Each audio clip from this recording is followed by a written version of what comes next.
Nós estamos de volta com o Ver TV, que hoje discute o conteúdo das TVs públicas aqui em Belém do Pará, onde se realiza um evento que discute exatamente a produção de conteúdo para as televisões públicas do Brasil e do mundo. Eu interrompi a Regina no finalzinho do bloco anterior, quando ela ia complementar o que o Paulo estava falando, sobre a questão do público se sentir dono, né, da TV pública. Que a gente fala, né? Aliás, pertencimento é um conceito antropológico, né? Que é a necessidade da pessoa se ver naquilo que está sendo, né, veiculado. E quando eu brinco, eu até faço pode ser até redundante, quando eu digo se ver, não é ele a figura dele, mas ver os valores deles, né, culturais, morais, éticos, tudo representado naquela TV. E isso que eu acho que será, possivelmente, já que nós estamos num procedimento, né, de construção dessa TV, será o grande diferencial, porque se você pegar a história da TV no Brasil, ela é uma história que ela começa exatamente o que eu digo, é a relação do centro e periferia. Sempre foi o nacional em detrimento do local. Né? E como era o nacional, eu até brincava um tempo desse, numa palestra que eu fazia, aqui no Pará, quando eu dizia, era mais fácil as pessoas, os paraenses, conhecerem a calçada da Avenida Nossa Senhora de Copacabana do que conhecer o município próprio. Então, é isso. Quer dizer, então nós precisamos virar de ponta cabeça. Virar. E é o processo democrático. Quer dizer, quando a televisão se espalhou no Brasil, era um projeto num momento que a situação política do país era muito caótica. Ou seja, se falava de Brasília para todo mundo escutar. Então não tinha comunicação. Era quase um toque de recolher. Fala daqui, todo mundo ouve. Se expandiu a televisão.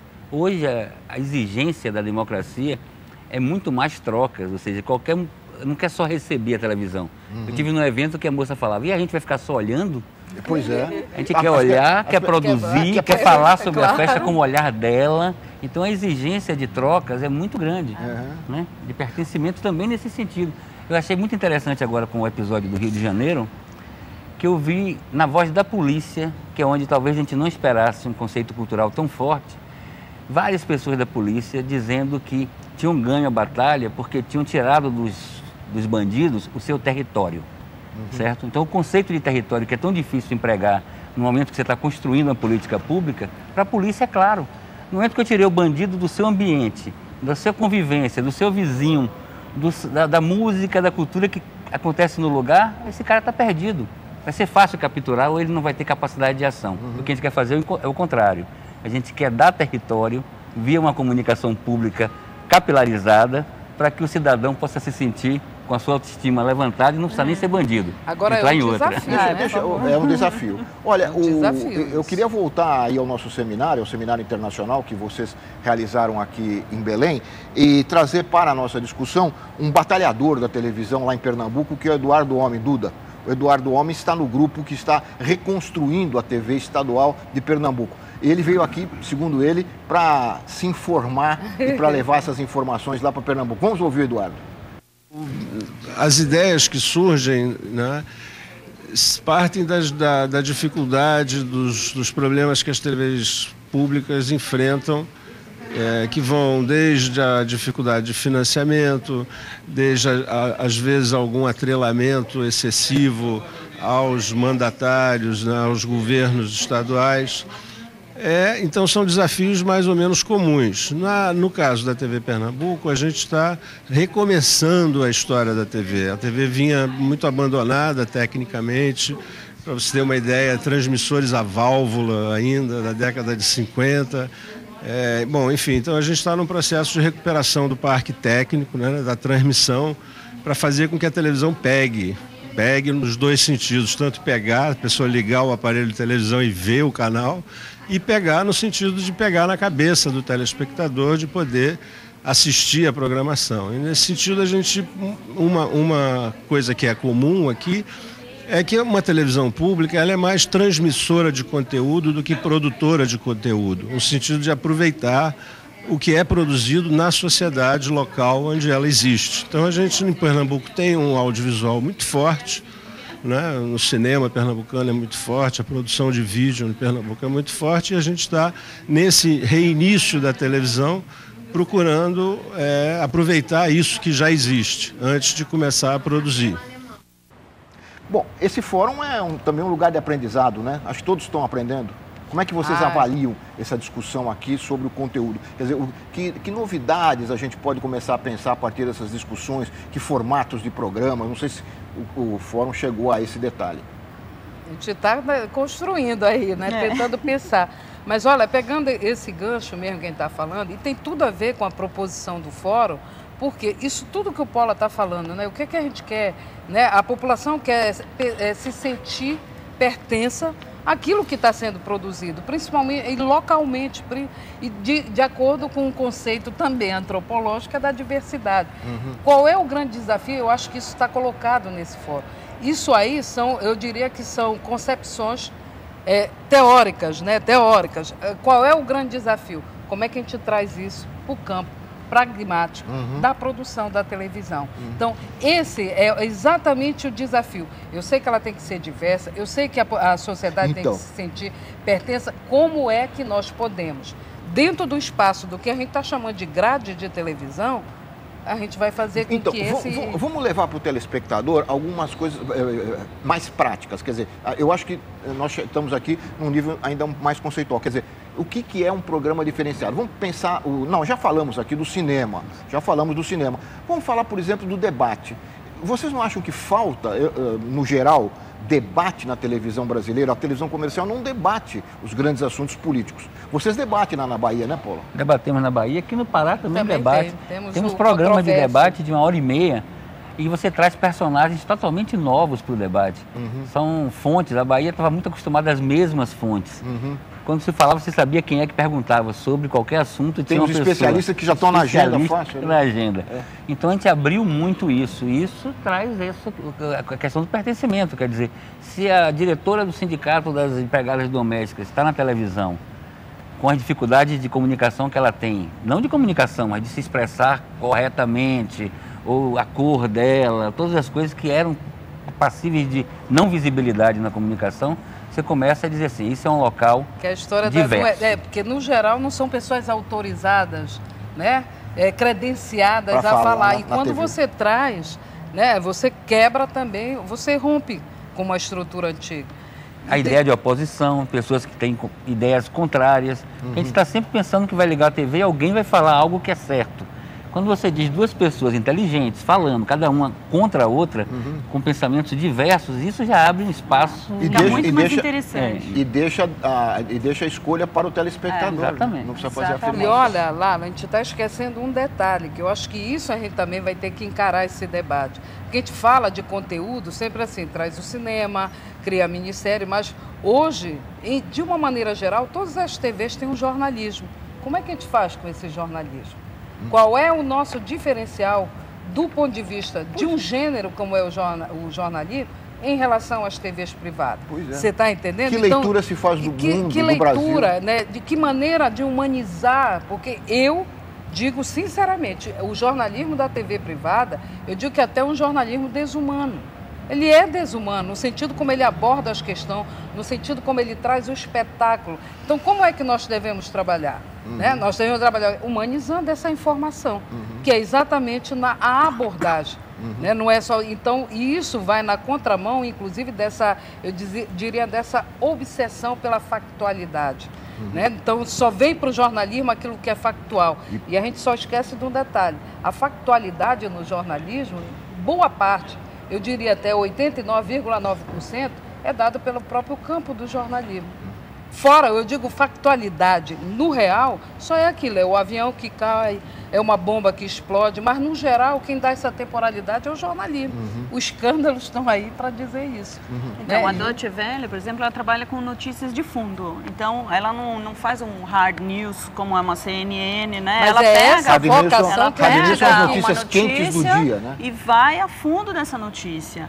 E também as outras emissoras, por exemplo, a ZDF, né, que é a Zweites Deutsches Fernsehen, a segunda TV alemã, eles trabalham também com documentários com humanos, né, pegando, por exemplo, pessoas, né, e contando a vida dessas pessoas e como é que elas reagem diante de uma situação. Mas é por isso que a gente tem que encontrar essa vocação nossa aqui, do jornalismo.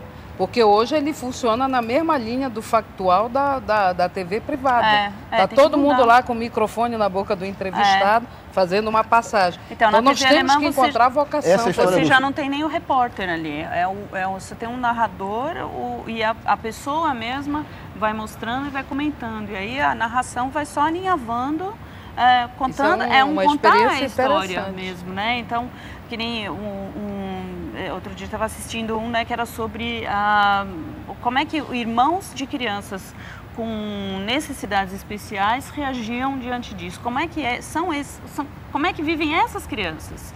Então mostrava um menino lá estudando, e a irmãzinha vem e atrapalha. Aí ele fala assim: eu entendo que ela não tem noção, então eu não vou brigar com ela.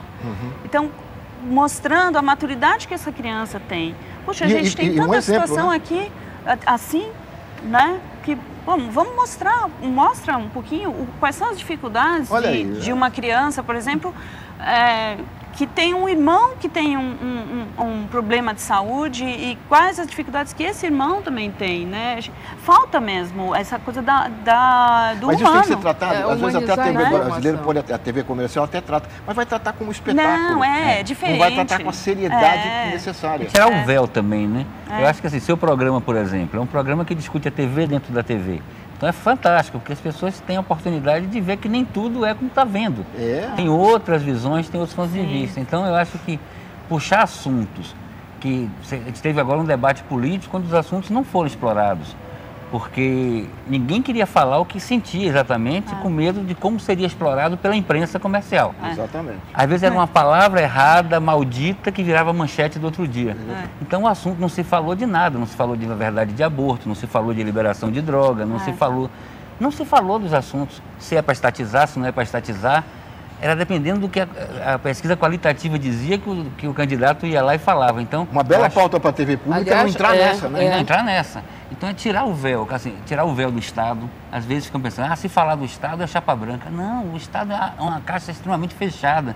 Você tem que tirar o véu, fazer como é que o cidadão tem acesso a serviços, acesso a empréstimos, acesso ao Estado, né? Então eu acho que esse processo de tirar o véu da sociedade, fazer a discussão do racismo, da liberdade religiosa, da questão de gênero, acho que tem que entrar por aí. Agora é difícil, né? Porque você, como professora, os meninos vão se formando quase sempre com a visão de fazer o mesmo jornalismo, né? Aquele jornalismo que eles viram desde criança na TV. E isso que você está falando necessita um outro profissional, né? Um profissional com essa visão, com esse olhar. Perspectiva do público mesmo, né? Da informação. É o que eu digo até redundante, porque toda a informação ela é pública, né? Mas toda a informação deveria ser. Como toda TV também é concessão pública, mas depois vai se desvirtuando, né?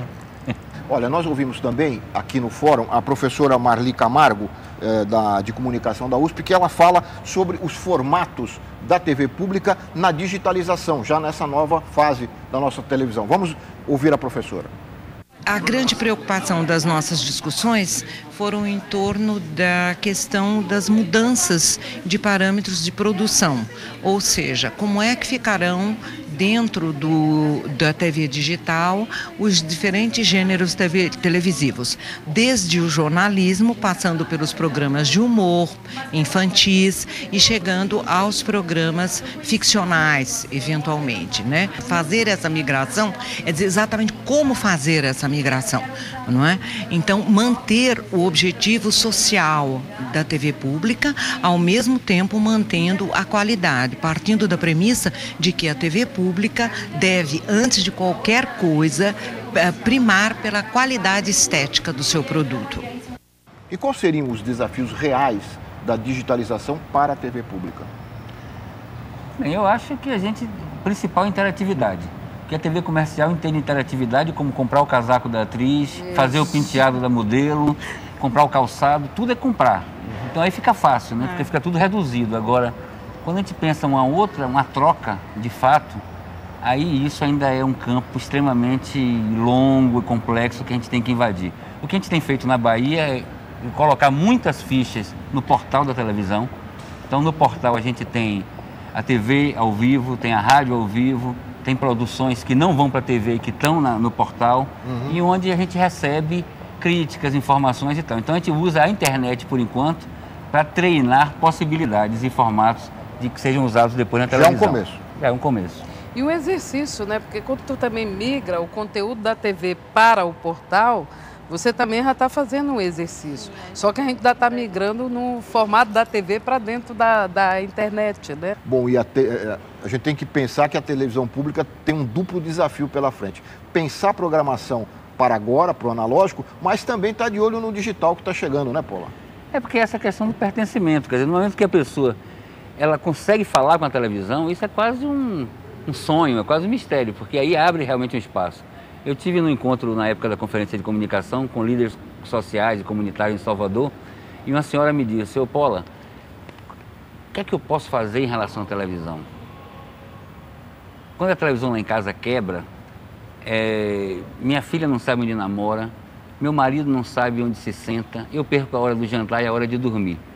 E aí todo mundo ficou olhando para ela e falou: "Dona Maria, a senhora vai ter que pensar essa coisa que está dentro na arquitetura íntima da sua casa, convivendo com você e tal." Mas a pessoa não se sente que possa fazer algo. E ela já tinha discutido outras coisas, né? Ela já tinha ido para aquele lugar para discutir saúde, educação, transporte, segurança alimentar. Agora, ela falava, até ecologia eu já vim discutir. Agora, televisão, o que eu vou falar de televisão? Quer dizer, a pessoa se sente pequena diante da televisão.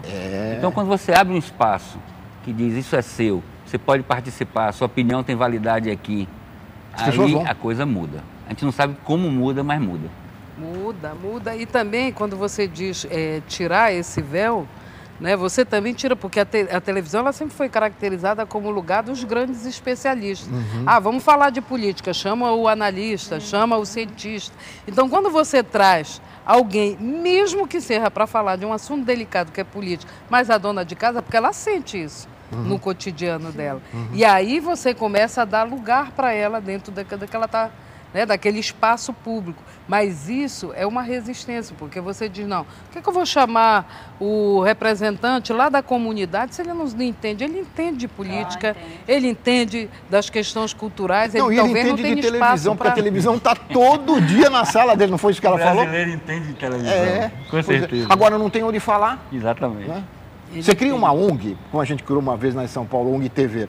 Você cria uma ONG e diz que as pessoas correm. As pessoas correm porque, bom, ali eu posso falar alguma coisa que eu vi ontem e que eu não gostei ou gostei, né? Faltam esses espaços, né? Exatamente. E eu acho que, é isso que eu estou falando, nós estamos num exercício, eu acho que o Paula disse a coisa certa, né? Agora nós estávamos no GT de marco regulatório, aí a pessoa disse assim: "Mas vem cá, nós vamos fazer um documento cheio de princípios, nós vamos isso para onde?" Eu até brinquei. Eu disse: "Nós vamos levar, seja para presidente, seja para governador, seja para quem for, até para o pipoqueiro, nem que seja para ele se compadecer da gente. Mas nós vamos levar, por quê? Porque nós estamos num processo de discussão. E mais do que concretizar, né, que é possível que a gente não vai ser um processo longo, mas a gente precisa falar, a gente precisa deixar que o outro... mas está muito genérico. Deixa ele falar, porque ele não tem esse espaço permanente de falar. E a partir daí a gente vai começar. Mas o debate não pode esmorecer. Exatamente. Democracia dá trabalho. Dá trabalho. Nós vamos continuar esse debate, pelo menos aqui mais um pouquinho. Logo depois do intervalo, o Ver TV volta já aqui de Belém do Pará.